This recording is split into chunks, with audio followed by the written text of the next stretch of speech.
Hey everybody, B-Dog Jr. here again, playing with magnets today. What I got here is a tiny little magnet, and to show you just how small it is, I'll hold a penny up next to it. There's a penny. I've got it mounted on a piece of wire, 32 thousandths safety wire, a little piece of heat shrink on the end of it for a handle. But I'm pretty sure this is one of the world's tiniest magnets, and it's pretty strong for how small it is.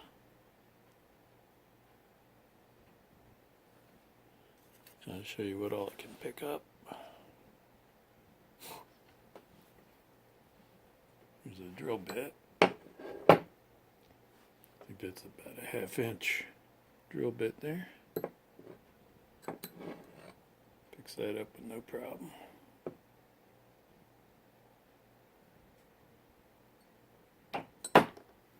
And this is a neodymium magnet. That's the type of magnet that it is, the material that it's made of, neodymium. It's not real new. They've been around for a while. Let's see what else I can pick up with it. How about a stapler?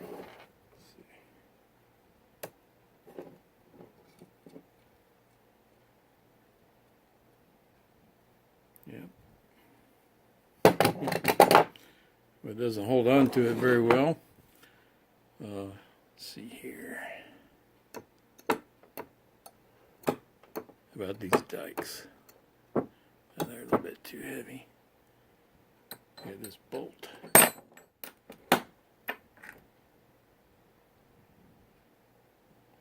that bolt there? Something's wrong with that thing. What happened to that bolt?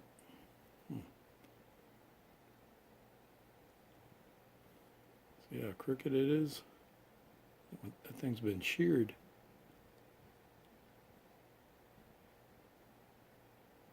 Yeah, I'm just playing. I know what happened to it. It came out of an old maintenance stand that we used to have at work. Old military surplus stand. It's called a B2 stand, and we got it from the Army National Guard, and had to replace a bunch of bolts on it. This is one of the bolts that I took out. I just happened to keep it as a souvenir.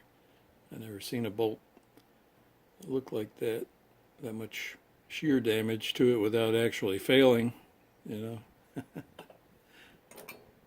case you guys don't know what a B2 stand is, I'll show you. Hold on. Okay, that's a B2 maintenance stand there. It's a pretty good size. It's got a hydraulic cylinder that actuates it. You have to pump it like 100 times to get it to go all the way up. This is the name of the company that I ordered my magnets from. K&J Magnetics up in PA, and they've got all kinds of different shapes and styles, different materials. You can get ceramic or neodymium or alnico or whatever you want.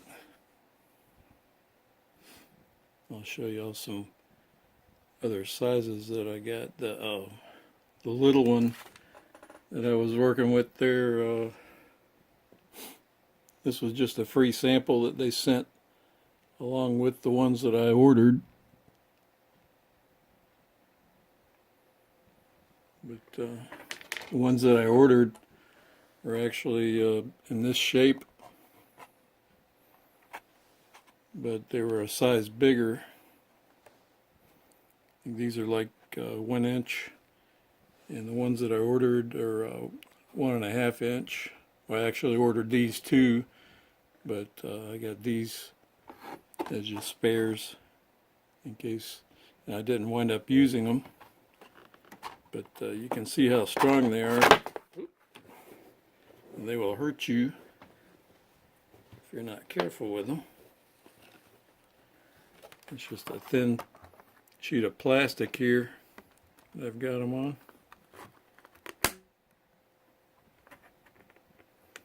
I've got one mounted over here on a pair of vice grips. Show you how much stuff this thing can pick up. Pick that ball bearing up, no problem.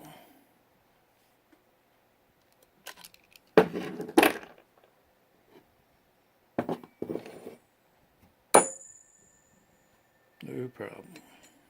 Matter of fact, this is one that you can buy from Harbor Freight or most parts places, and it'll pick the same stuff up.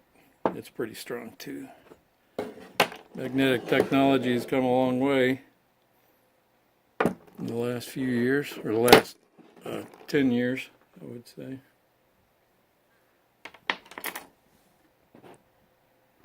Okay, let's see who's strong enough to pick up this vise. A little drill press vise here. Nope. Mr. Harbor Freight's not doing it.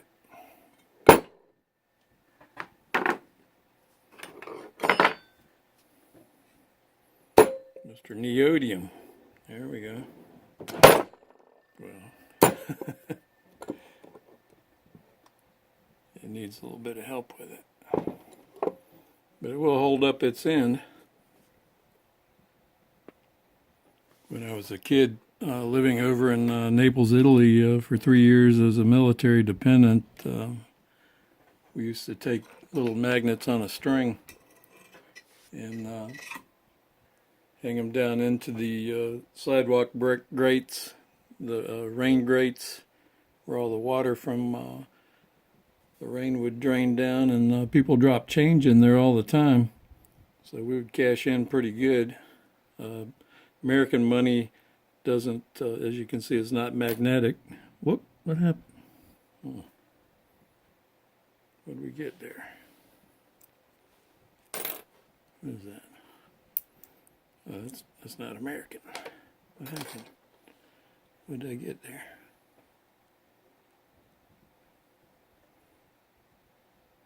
Okay. The Italian money, some of it was made out of steel, or a high steel content type of metal, like high nickel or something. And this is Canadian. Is it a Canadian dime? So evidently these Canadian dimes have a high nickel or high steel content, but they don't rust. But you can't pick up American coins with it. At least not these days. I don't know about in the past. You ever wonder what's inside of a penny? Everybody thinks that they're copper, or a lot of people think that they're solid copper, but actually there's like tin on the inside of them. I'll show you. Okay, I brought back Mr. Knipex, my favorite side cutters, or diagonals cutters, as a lot of people like to say. And we're going to cut this penny in half so we can have a look at it. Nobody report me for defacing monetary stuff here.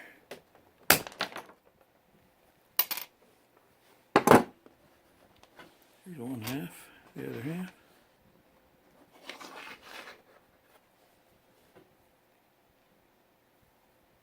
You can see that it looks like silvery type metal on the inside,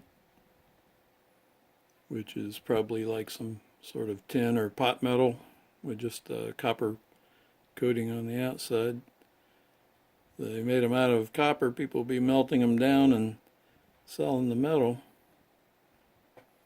Anyway, I just figured I'd show you guys these magnets. If you ever want to get yourself a strong magnet, you can order online from KJ Magnetics, K&J Magnetics. I got mine probably about 15 years ago. I had a little home project going on where I was going to need some magnets for it. But anyway, you guys have a good one. B-Dog Jr. over and out.